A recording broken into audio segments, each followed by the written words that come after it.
This is Social Europe Podcast. We are dedicated to strengthening democracy by discussing the most pressing political, economic, and social issues of our time. So welcome and enjoy the conversation. Well, welcome back to Social Europe Podcast, Mark. Great to have you back. And after popular requests, after our last conversation just about 4 months ago or so, just before Donald Trump assumed the presidency for the second time in his career. Right. And we concluded basically, well, there was different scenarios. There was no data to go by. Right. By now, I would argue we have a lot of data to go by. Oh, yes. So 4 months in, get us going. What is your assessment? How did it go?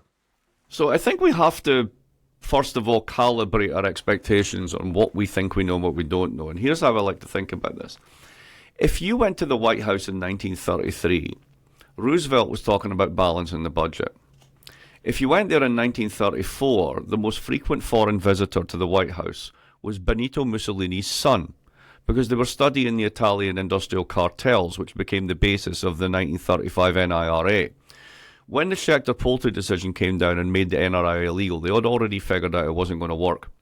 And then there was a period of let's go back and balance the budget. And then they did that, and the recession got worse. And it was only in 1937, 4 years later, that all the stuff that we regard now as the New Deal, that was the product of Franklin Roosevelt, happened. And it happened because different factions and different people came in and out and were close to Roosevelt or not, and so on and so forth. Something very similar is happening with Trump.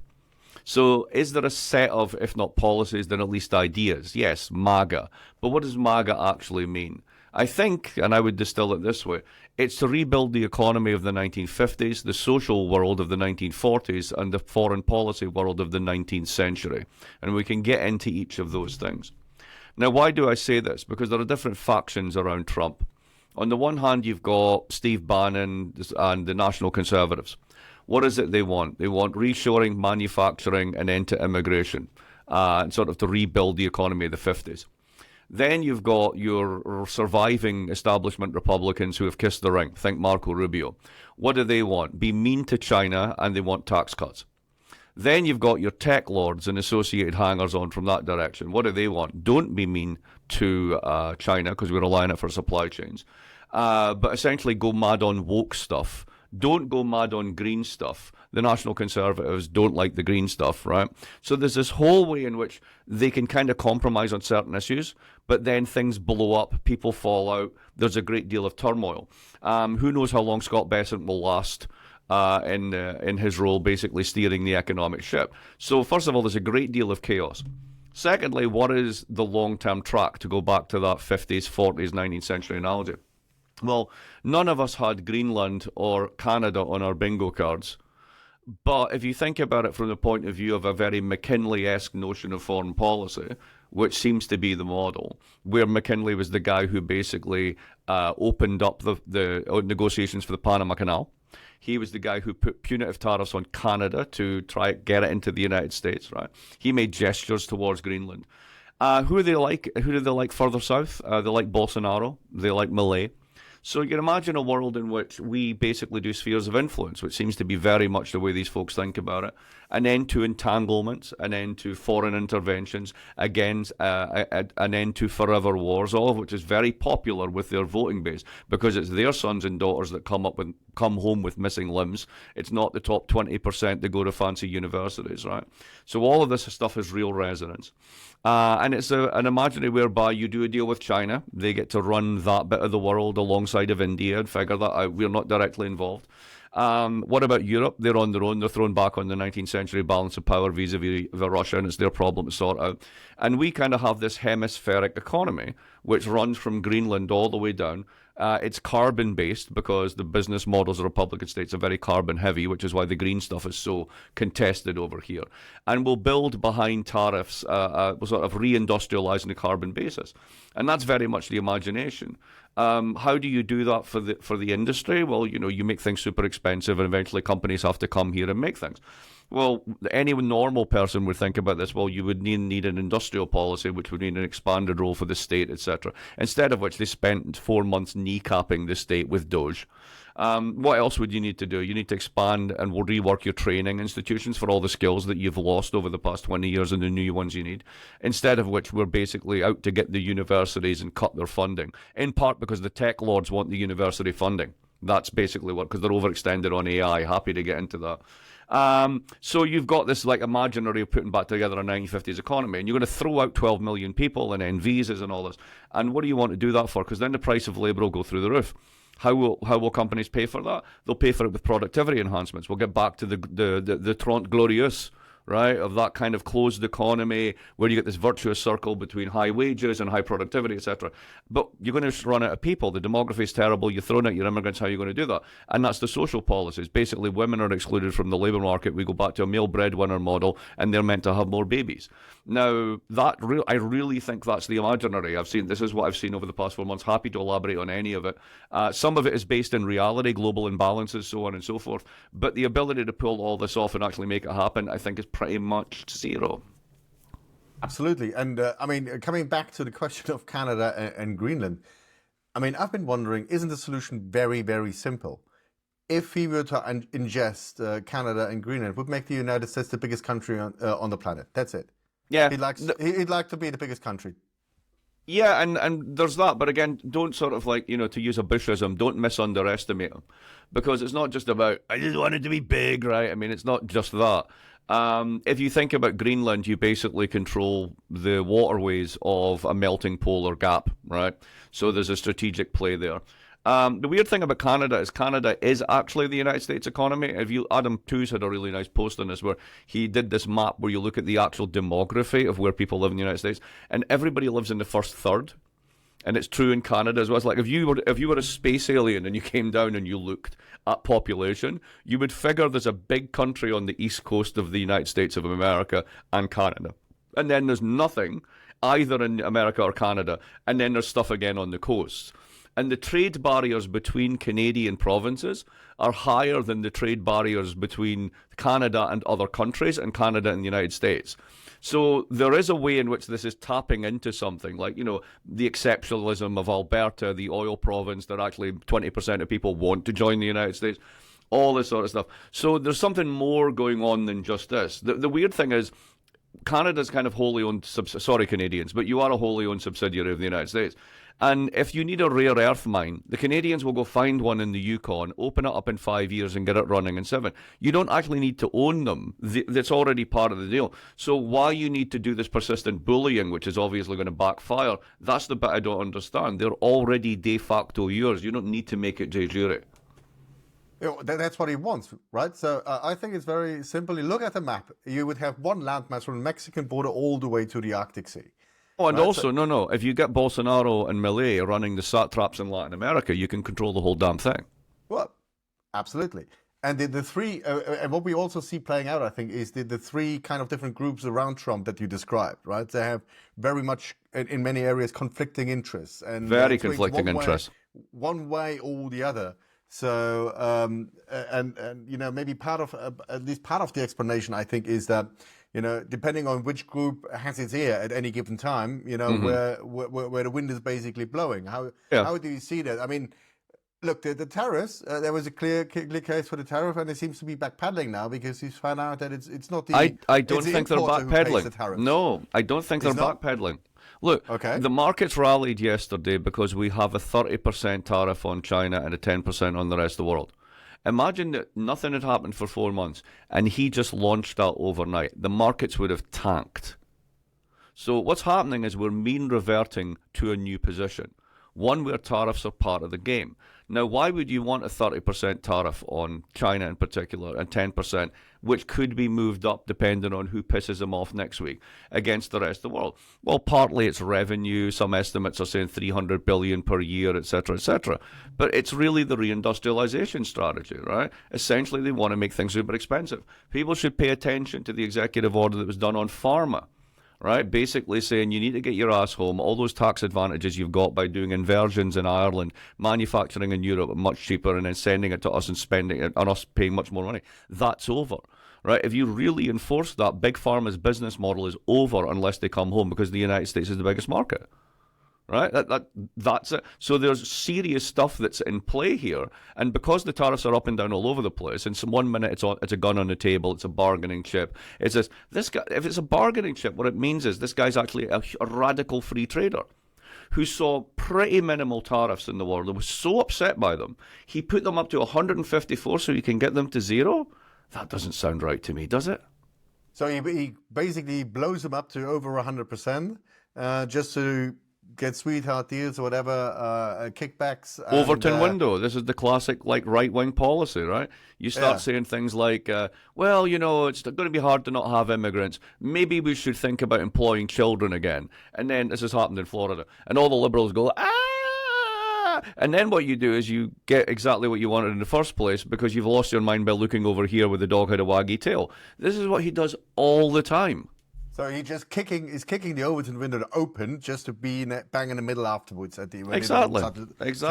But to me, the tariff thing is this is a feature. It's not a bug, and it's not a bargaining chip.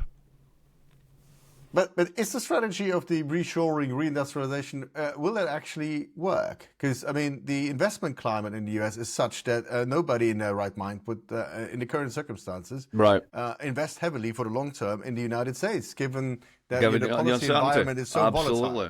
But there's other channels of rebalancing. For example, I used to be able to go to Europe and buy it because I had dollars. That's down 15%, and it might go further, right? They say they want a strong dollar. No, they don't, because they want more exports coming from the United States. And they also want to end dollar recycling, by which I mean the business model that we've been running on that deeply concerns us lot is that we have been swapping digital bits of paper called treasuries, that bear 2%, for cars, phones, TVs, drugs, everything that we need coming from Europe and coming from East Asia.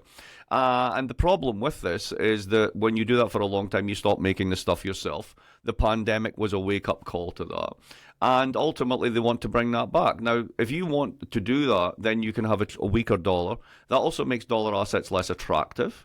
What does that do? That then reduces the demand for treasuries, which means the Americans actually have to then address their budget deficit. Then you've got the tax cutters who are going to make it worse. So, yeah, but follow logic, right?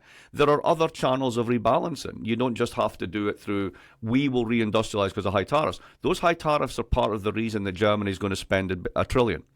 Right? Because at the end of the day, if you don't raise domestic consumption, your model's screwed, because you cannot be export Weltmeister for another 10 years, nor can Europe run a permanent surplus against the rest of the world. That's over. That's right, and the investors' flight actually it's going to make it cheaper in Germany to borrow, right? Because there was a flight into Bunds. So yes, exactly. And if that continues, that'll make the refinancing costs also cheaper over here. But this is super interesting. This is super interesting. I was quoted in the Times a couple of weeks ago, and I said, look, if Europe were to actually do what they did with their fake Hamiltonian moment and actually have a common debt instrument, they could literally call it a sanity bond, and they could sell it at a negative real rate. Because everyone would want an actual safe asset. Because what they did is they've turned the Treasury into a risk asset. It's no longer an information invariant asset. The news flow actually affects it. And that's bad if you're the global savings asset. But the problem with Europe is that it's basically has been designed, at least since 2008, and in the case of Germany, since forever, to basically be an export platform. And if you're an export platform, you want to suppress consumption. You want to have low wages outside your export sector to keep your competitiveness so you can sell more exports. And then you end up with a surplus. Then you've got to recycle that surplus somewhere else because you can't do it at home. This is why Europe is a third poorer than the United States since 2008, because you've been running a giant export machine alongside an austerity macroeconomics. It's bullshit, and it's made you poorer. Now, I ask you, does Europe have... Does Europe have the wherewithal to realise that this is an opportunity, that what Trump is doing, this forcing this rebalancing, is actually exactly what Europe needs? It is an opportunity, and one of the things that we have since we last spoke is obviously a German election and a new German government, and an abandonment of the previous fiscal policy to, it's not 1 trillion, it's 500 billion in infrastructure, and it's basically open-ended defense spending. Because, I mean, one of the big construction mistakes of Olaf Scholz's 100 billion defense package is you can only create a package if you know the volume you need and the time you need it for, right? But in defense, we neither know the total volume of the defense spending that is needed going forward, neither do we know, over what period of time. No, exactly. You need at least a decade rebuild. I mean, you don't have barracks. You need to make this an attractive thing for people to want to join the army, right? That's a big project. Absolutely, but you don't want to create a 500 billion euro package and say basically, and Putin can take it down and see when it hits zero. Right. Then you fall back to the defense spending, or you don't know how you're going to finance your defense policy. So that's why it's we don't know how much it is, but it's big, right? It's quite significant, and it's the right thing to do, and it creates opportunities. But you've also got to have companies that orient themselves much more to basically producing, spending, and making in the EU itself. In a sense, you've got to make the EU livable again. Right. It can't just be BMWs being sent to the rest of the world. First of all, because China's killed you on that side with electrics because you missed that one, and secondly, because of tariffs on the US side. So that's got to be retooled. Yeah, but if you stay with the US for a second, I mean, isn't it it's extremely dangerous strategy to basically drive up your own borrowing interest rates and rely on basically slashing the state to be able to afford that plus the tax cuts. Absolutely. I mean, it's Reaganomics all over again. The fiscal arithmetic isn't there. One is too big a minus, one is too small a plus. It simply doesn't add up. So, but in a sense, the Americans have been doing this for the past 40 years. None of it's ever added up. This is just a more extreme version. Well, so long as the rest of the world still needs to have dollar as a savings asset, then it can fall by 20%, improve American competitiveness. You could imagine a world in which there's also less demand for dollars. That forces more fiscal constraint, which basically means cutting down the budget deficit. Is there room to do this? Yeah, and one of the reasons that people were supportive of Doge was they were meant to go after the Pentagon, but they didn't, and then they couldn't find any waste, fraud, and abuse, because most of that is probably tied up in the military boondoggle and the consultancies and so on and so forth. So if they're serious about it, there's actually they can cut and get to a 3-4% deficit. You can do that on the back of a devalued dollar and improve competitiveness, and then that shoves the adjustment costs out of the United States. This is all inflationary, don't get me wrong, right? But then you can shove the adjustment cost pretty much onto the Europeans, which is you now have a surplus you can't absorb. You're going to have to figure out a new business model. Get to it. And the inflationary pressure is rising, and I mean that will pinch especially the ones who voted Trump into Absolutely. The second term. I mean, that will really I should have brought it down. I have a new book that came out last week, Inflation: A Guide for Users and Losers. It talks about all this stuff. And yeah, I mean, the executive summary. Executive summary. First one is the notion that we all suffer from inflation is wrong. Because it varies across the income distribution depending on how much of your income that you spend on consumption. And when you have a highly skewed income distribution, that means that the poor really do get screwed by higher interest rates and unemployment and pay the costs. And in a way, it's very similar to the austerity put. Basically, it's an insurance policy the top 20% get for their assets and incomes that's paid for by everyone else. When you deflate, the same dynamics happen. So we talk about all the different people who win in under inflation and lose under inflation, firms, etc., right? Second part of the book is inflation narratives, the different stories we talk about it. We've actually got a technical paper on this where we map central bank speeches over 25 years. What do they actually talk about? What are the frames they use? And what was very interesting is that they start off with the 1970s playbook, that essentially this is either coming from excessive spending or the labour market, but particularly the ECB really pivoted away from that and really started to look, obviously because it was a huge supply shock, just at supply factors rather than monetary factors, and also at price gouging, and began to take that really seriously. In fact, the ECB had an estimate that 40% of the 2022 inflation came from corporate shoving up prices. So it's a much more variegated picture as to how we look at this, etc., why we do this, different victims, different heroes in these stories. And then the third part of the book basically questions the 1970s and the playbook that we inherited from there. Is it always money, right? So you got Milton Friedman's basic, it's always and everywhere a monetary phenomena. And there's a great phrase that come out of either the Fed or the Treasury in the 60s that said, in reply in the 70s, that said ballistic shootings are always and everywhere a ballistic phenomena. In other words, you know that it's involved, but is it causal? So we go back and we look at the 70s, and we go through the work of particularly Alan Blinder on this, who actually sees the 70s as a series of supply shocks that lasted a decade. And if you take that story, that makes what happened in 2020 much more understandable rather than the monetarist frame that we've inherited, but raises some awkward questions for central banks, expectations, governance, etc., etc. So that's the book in a nutshell. Go buy it. It's awesome. Very good. Make sure everybody reads that. It's available from Norton for a bargain price. Inflation, absolutely. A guide for users and losers. Anyway, back to the pod. Yes, absolute recommendation. So back to the point. I mean, if the inflation pinches, the 80% that actually voted Trump into office, that's not going to end well, is it? Well, it's a question of it ends well or not. I mean, politicians are able to occasionally play the short-term pain for long-term gain card. And the thing about the MAGA base is they would literally need to burn their houses down, make them homeless, and shoot a family member before they would lose faith in the project. So they've got quite a lot of runway to run this. Interesting with Trump, I mean, the tax bill that's going through just now is not the 1.4 trillion all the way to the top that we expected. Yes, it still skews to the top, but it's actually more middle weighted. There's the cryptic tweets he had last week about, look, I should pay 40. He's obviously been talking to Bannon because this is Bannon's line, right? Anybody earning $1 million and above should pay 40% tax.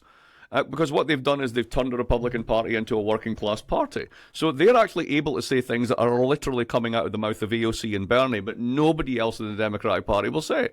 And they could float these as trial balloons and see how they get away with it. So I think this as a political project, right? And don't get me wrong, I'm not a fan. I'm not a fan of people being kidnapped on the street. I'm not a fan of immigrant expulsion. I'm not a fan of detention. I'm not a fan of the social policies in the 1940s, right? But this has got runway. This has got coherence in a way that what the Democrats have got isn't anything. I mean, as far as I can see here from Germany, I mean, there's an extreme flexibility in it. I think what you've just described, the sort of the Bannon line, which is very close to the AOC and Sanders line, which is very close to any sort of progressive line. You should higher taxes on the wealthy individuals. I mean, that's not how he started his economic platform. But he now pivots to that. He pivots, and said, absolutely. Okay, pivots easily and said, okay, maybe that should be the case. And, he created, again, if you want to stay with the frame of the Overton window, the window is so wide that he can basically move positions within it very, very easily. And, and then now Musk, who wanted to have all the tax cuts for the billionaires, seems to be out of favor, and now it's basically the exact opposite, taxing the billionaires. Right? Yeah, well, it's because they fell a bit from favor. They began to figure out that AI is really just another giant hype bubble. They're all massively overextended. One of the reasons that we're beating up on universities is because these guys have been whispering not too quietly for the past couple of years that nothing happens in universities. Everything happens because of tinkerers and firms, and you should just give us their research budgets. Well, why would you need that? Because you've all been involved in an insanely expensive AI arms race, which is going to require 20% more power than the United States actually produces just for your AI farms, right? This shit's never going to happen. You've burned that money. So what do you want? You want $500 billion in guaranteed funding. That's called the money that the universities get. So this is where this is coming in. That's what they really want. I wanted to come to the universities. So you think they basically saw, okay, where can we refinance our expenditure on it's AI basically, it's like the invention of private credit by private equity, right? You invent this thing whereby you create these funds to buy the things that you can't sell because you can't get anything to your exits now. So you're pretending it's this new wonderful thing, but basically it's just like you're buying your own shitty stocks over and over again. And that's what they're stuck with AI. We still don't know the use case. Is it a transformative technology? Yes. But like most of these things, it'll take us 15 years to fully figure out what we're going to do with it. And they're all basically burning trillions over a very short period of time. So these firms are in big trouble and they want guaranteed funding. So they're coming for the pot that usually goes to the universities. Whether they get it or not is a different question, because if they fall out of favor first, we'll see how it goes. It depends how populist Trump wants to go. And, the way they sold it is they've framed it as, universities being the hotbeds of liberal thinking. And I mean, the whole sort of like anti-Semitism trope, et cetera, et cetera. I mean, it's absolutely ridiculous. I looked up some figures the other day. My own university, Brown University, right? So Jewish people are just 2% of the US population. The 2023 figure was, I think it was 22% of Brown students were Jewish.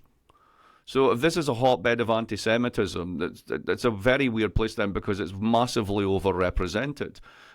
Did anyone die on our campus or any other campus? No. Was anyone sort of stabbed, shot? Were there beatings? No. Were there a lot of cross-words exchange? Yeah, and I don't want to minimize that, but this is really being used as a way of disciplining the universities, and this comes from the Bannon wing and also from the Tech Lord wing. They don't like universities. Why? Because they see them as the incubator of the professional managerial class and that liberal globalist worldview. So therefore it has to be beaten up and destroyed or reformed. And how do you see the university reactions to that? I mean, Columbia apparently caved in, but Harvard took the fight back to them. And yeah, well, what happened was, I mean, Columbia caved and then just got more demands. And it was like, okay, this is not how the game's meant to work, right? You bully me, I give you what you want, and then you stop bullying me. If you double down on bullying me, there's no point in me doing this. And that's essentially what triggered Harvard. Harvard just said at that point, we've been around longer than the country. We're going to outlive you. If we have to basically cut things by 25%, we did that before. People forget this. It was called 2008 financial crisis. They had a whole series of buildings. I think it was a science park ready to go. They just mothballed it. 10 years later, picked it up, started again, right? So they reckon they can do this. They also reckon unless the courts become completely politicized in Trump's favor, a la Orban style, then they have more than a fighting chance because everything that they're doing is illegal under current legislation and under current law. So they'll eventually drag them through the courts. There will be appeals, and it goes to the Supreme Court. And if the Supreme Court sides with Trump, then that's the point where people like me start to go, okay, time to go, because that's really when you know you're living in a personalistic dictatorship, if that happens.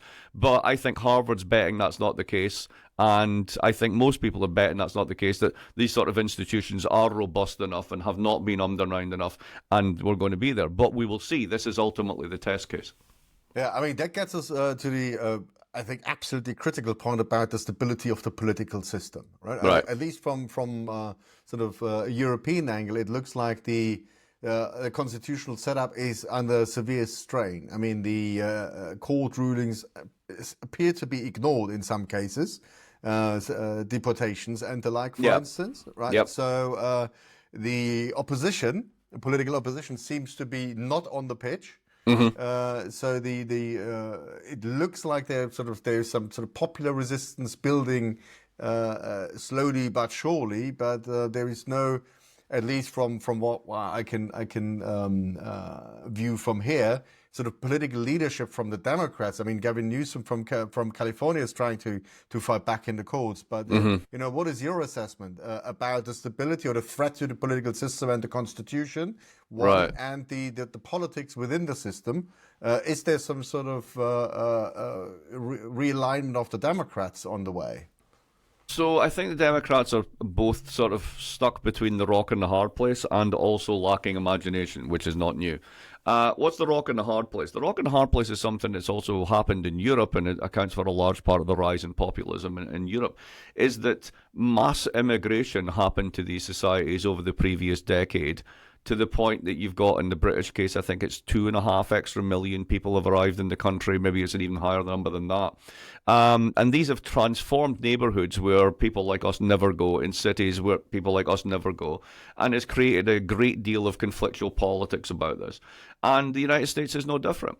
There's a small town up the road from me here in Rhode Island, which is basically 60% Salvadorian, Ecuadorian, etc. And it's revitalized the town. But it's very much the stuff that Reform plays on in the United Kingdom. You live in a small town. Your small town's been economically on the down for the past 30 years. And all your local pubs shut down. And now they're replaced by sweet shops. And you just don't like this. Now, at the end of the day, the way the right win on this is they weaponize that. And the left has absolutely no idea how to handle it. Absolutely no idea how to handle it. So if you look at surveys in the United States, you'll find that basically people still path a pathway to legal immigration, but are actually in favor of mass deportations of illegals. So if you're saying to basically your average American, somebody on the Republican side, we're detaining activists who are terrible anti-Semites, who are inciting riot, who are undermining the security of Israel and the United States, then they will say, yeah, why are they here? Get them out. We don't give a shit. All right, so what have you got next? Well, how about the worst of the worst, the gang members, the drug dealers? Yeah, absolutely. Why are we even paying for them? Get these arseholes out of here, right? And that's what they've been doing. These are the people that they've been targeting. And that's actually quite popular. Now, if you're the Democrats, how do you respond to that? Basically, we were talking earlier about Bannon on the FT weekend, right? He had a great line on this. He said, if you guys want to spend your political capital convincing the American people that a bunch of violent drug dealers deserve a group hug and a green card, go right ahead, because that's going to destroy you.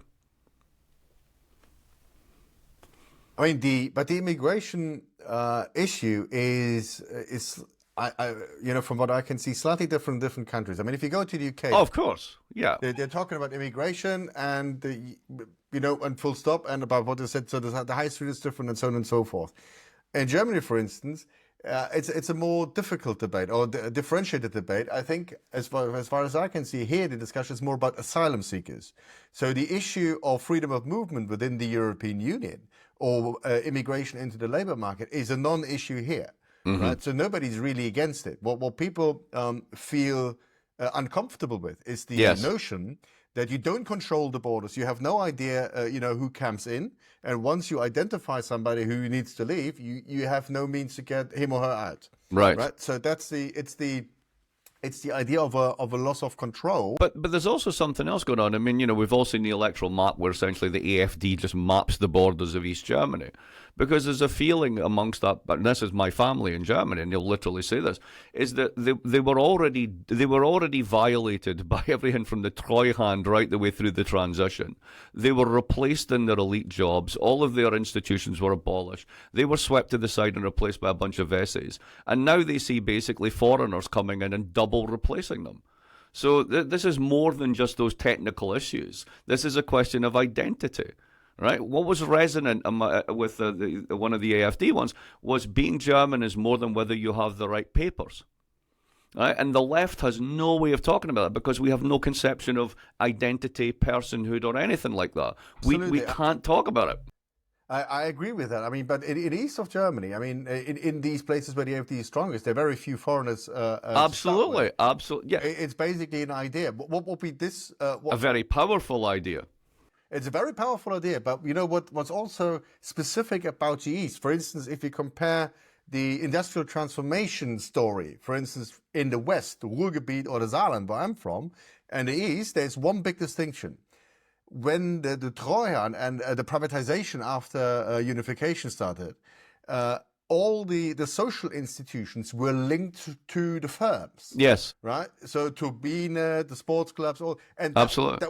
That was completely gone. Just done, right? It was done. So all the places where people met, the social infrastructure was privatized alongside these companies. Yeah, so, absolutely. And that created these sort of isolated communities where interaction between people has become more and more difficult. So the sense of community is very difficult to be generated because the social institutions that foster that sense of community is gone. That's different in some places But is that really different from the British pubs shut down and are replaced by sweet shops that you don't go into? No, if you see the pub as a social institution where the community met and gathered, that's a very... Now, again, I don't want to reify, fetishize, or be nostalgic about how wonderful these communities are and everything should be ethnically homogenous. Let's be clear, I'm absolutely not saying that, right? But the reason that this is going on here and things like that are going on elsewhere is because very large percentages of our population actually think this is a problem. And what I've always been struck with is the singular inability of the centre and the centre-left to actually even identify this as something that they should do something about, because they are in their hearts, to use the Bannon term, globalists. Right? They literally believe that the world should be just individuals, and if they've got the right skills and motivation, countries should take them in because they're the people that are most likely to set up businesses, etc., etc.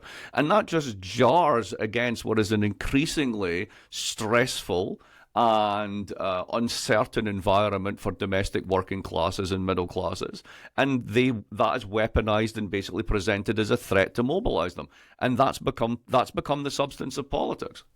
Yeah, and I mean, we talked about this before. I think what is common in many Western democracies is the sense of dissatisfaction with the status quo, and that progressive forces simply do not offer a transformative vision of a better society where you want to go. You offer more of the same, maybe with a few tweaks here and there. And if the one thing that all these populist movements have in common is they offer a very disruptive and transformative idea of society, right? One that we don't agree with, we violently disagree with. But it is, if you're dissatisfied with the status quo, and this is the only show in town, because nobody else gives you an alternative vision to, to create a new sense of identity around. Yes. And that's, I think, one of the key things. I mean, Colin Crouch has got this new book out where the political identities that have traditionally formed the basis for political alignments, they have been crumbling for decades now, to the extent that they're almost becoming meaningless. Yep. So, but there's nothing really else to replace. But the one thing that's there is nation, right? That's the one thing that the right have been able to capitalize upon. So that but what this does is, again, to go back to our early conversation about the need for Europe to rebalance and why this is an opportunity. I mean, if you want to expand the German armed forces, right, there has to be a rationale for doing so, which basically means more than we need to be worried about the Russians. It's sort of, what is this for? What is this organization for? What is this country for? What's the story that we want to tell about Germany beyond the fact that, like, we're dreadfully sorry for World War II, now let's sell some cars, right? That's done. That doesn't inspire anyone. And that has to be the project as much as anything else. What is the real alternative for Deutschland, right? What's the one that someone else can build? Absolutely. And as you know from your own family, we've had a decade's worth of underinvestment in Germany. So there is now a 500 billion fund for investment over the next 12 years. And there needs to be a story. What should the country look beyond like? Fixing the bridges, right? What's this for? Fixing the bridge is a means to an end. What is the end? What is the society you would like to build? What do you want Germany in Europe as part of a different Europe as well to look like in, say, 2040, right? And then you need to break it down how different communities fit in, right? Absolutely. How does the Eastern German community, where all the young people have left and all the old people are left, how do they fit in, right? For instance, their policy could be you need to have a new train line or something like that, right?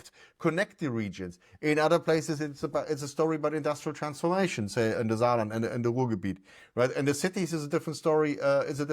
Too. But you need to create some sort of idea and vision that replaces the lost sort of social glue of these identity cleavages. That creates some sort of sense of community around an idea where the country needs to be or should be. 100. And now let's bring this back to our conversation about Trump, right? What is it that he did? He started with a slogan, "Make America Great Again." And at the time, everyone laughed at it, right? Hillary Clinton was like, what is that? America's already great, right? Which immediately played into the hands of the MAGA folks, because there were plenty of places in America that really weren't doing great. And, if you live in the coast and you fly over the country and occasionally show up, eventually people call you out on this stuff. So, what did he do? He started with the slogan and then he filled in the blanks. And we've been talking about how some of those blanks are things that could be filled in and some of them shouldn't be filled in and some of them will never be filled in, etc. But that's what the project is. It is building his vision.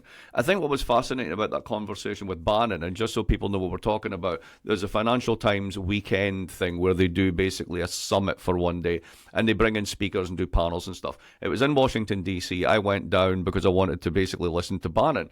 And he was the speaker at the end, and he's very eloquent and knows exactly what he's talking about. And it's this thing where 85% of what he says in terms of the diagnosis as to why MAGA is successful and what's up with the US and what's up with the world, I'm like, I totally agree with. And then he gets to the solutions and I'm like, nah, I don't think I can possibly deal with any of that, right? That bit doesn't follow from me. But what they've got is a compelling narrative of both about how we got here, but also how we got out of it. Now, as technocratic liberals, right, you and I go, yeah, but that'll never work, right? If you put up those tariffs, even if companies come home, they'll use robots. They won't use this. They've got terrible demagoguery. Yeah, we're already troubleshooting the model. They don't care. They're building the vision.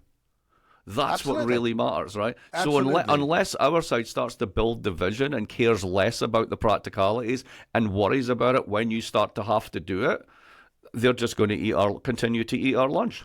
Yeah, I mean, we're looking into the sort of how we revitalize progressive politics here in Germany at the moment. And what we've basically, the three things you need to bring together is ethos, logos, and pathos, right? So we've tried policy all the time. That's just logos, right?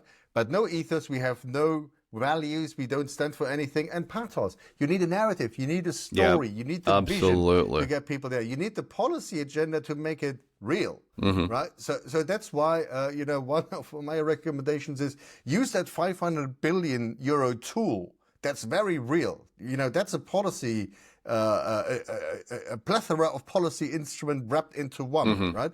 Use that as something, where you can build the logos from. Right. But you need the ethos and you need the pathos as well. You need to tell the story. Where does this lead us? Right. So look which at the requires more. Which requires more than the politicians that we've had up to date. Because I can't imagine Schultz selling anything. To be perfectly frank, right? Yeah, but that's part of the. Right, but you've got basically, regardless of party, we've had a bunch of second-rate managers. Right. This is partly what happened with universities over here, right? Top universities basically became hedge funds that run universities for tax purposes. And people began to notice. And when you run a hedge fund, what do? You want presidents, not who are like brilliant academic managers or really understand the faculty. You want, and this is not true of all of them, right? But some of them. Basically what you're doing is you're putting people there who are going to be really good at handling big donors. As if you're like literally running the hedge fund, right? Then when along comes an aggressive federal government that basically wants to go to war with you, you do not have the talent that you need to face this down, right? This is what happened with Columbia. This is what Harvard realized and has now stepped up to, et cetera, et cetera. And I think a similar thing's happened in politics. We lived through basically the Great Moderation period, and it was like, don't worry, lads, the central banks have got this. What have we got to do? I don't know, lie around and tweet. It's great, everything's good. Then we go through the financial crisis and the lost decade of growth. Politics starts to splinter, party systems start to collapse, and the only people left are the only people who really want to go into politics at this point in time are either true believers or people that can't get a job elsewhere. The quality of capital has just continually gone down, and that's another reason people don't believe it. So part of the problem is you've got to you've got to improve that quality of political capital, because without that, you're not going to be able to sell the pathos. You're not going to be able to imagine the pathos, right? They're just incapable of it. And you see this in the Democratic Party just now. What is it that sort of like Bernie and the AOC and Newsom, etc., all these folks have in common? They're looking for a way to tell a new story. It's about we're being screwed by the billionaires. Yeah, okay, but what's next? We need to have Medicare for all. Why? Because we need to build more houses. Why do we need to do that? Because we've got to do this. They're putting out some kind of vision. When you look at the technocratic sort of 70-year-olds that run the party in Congress, they got nothing. They literally have, because they are the party of the status quo. Well, absolutely. I mean, the approach here was, we do policy best, and at some point people will notice. Well, guess what? It doesn't work. Doesn't work like that, right? Yeah, if you look at the electoral manifesto, by all accounts, the SPD had the best electoral manifesto. It was fully costed, right? But nobody cared. Nobody cares, right? Nobody cared. They want another alternative for Deutschland, and it wasn't in the pages, in the costing. It's not the costing exercise. Nobody gets motivated by a costing exercise. Yeah, that's what I also said last week in London, is we don't have a policy problem, we have a politics problem. Yeah, right? Absolutely. So the policies are fine, but nobody knows what the policies lead to. What kind of society, what kind of state of affairs do you want to create with your policies? That's exactly right. And this is part and parcel of the old transactional approach. Oh, you identify certain groups, which by the way don't exist anymore in any meaningful way, but you still identify and give them something. Well, last time it worked with the minimum wage for 12 euros. Guess what? This time we do 15 euros, right? So it'll work again. And you do something for the pensioners, and you do something for and people see earners. Through this, because basically they're like, okay, so we had a decade of stagnation on austerity because we couldn't afford anything, and now when an election comes up, you can just give out goodies to everyone. Like that's not contradictory. Come on, of course it is. Yeah, but we have to say that social scientists like us are partly to blame with that. So if we look at you basically give the advice, look at focus groups, look at this, that, or the other, as if there is some sort of stable, independent variable you can identify. Right. It's not. Right. So everything, the potential, everything you create it. I mean, if you say pensioners, for instance, so we do something for pensioners, you assume in a very rationalistic way that they just vote according to their own interest. Right. But maybe a lot of pensioners are well off and are not care. They don't care about whether they get 50 euros more or less. They care about their grandchildren and whether they have. Or they have a particular idea as to how the budget works, and they're horrified that you got rid of the Schuldenbremsen. Right? Exactly. Take them as they are, not as you want to see them.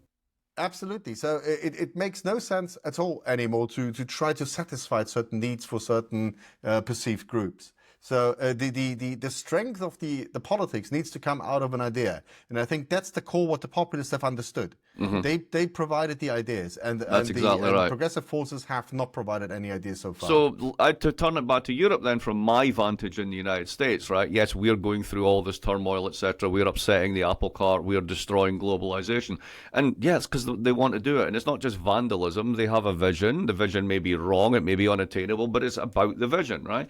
So Europe's other vision has to be the one where it turns around and says to basically the German export sector, you don't get to set the rules anymore.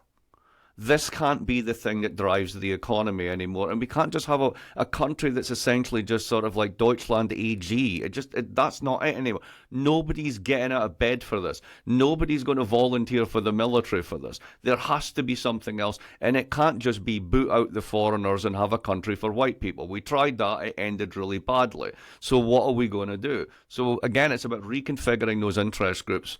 But it's also about sort of having, exactly as you say, the importance of the vision cannot be overstated. Yeah, and that's the glue. That's the social glue that drives the people towards your politics. And if it's just more of the status quo and others are disruptive and you are not, and the people are dissatisfied with the status quo, you won't get any traction. Exactly. Well, Mark, we've already run into 45 minutes. Always great talking to you. Always a pleasure. Yeah, so maybe we can touch base again towards the end of the year and see where this, all Yes, of this exactly. has taken us. You'll find me in my detention camp in Louisiana, probably. But, barring that one, hopefully I'll be able to see you at the end of the year. That'd be great. All right, brilliant. Okay, Mark, as always, thank you very much. All right, all the best. This is Social Europe Podcast. We are dedicated to strengthening democracy by discussing the most pressing political, economic, and social issues of our time. So welcome and enjoy the conversation.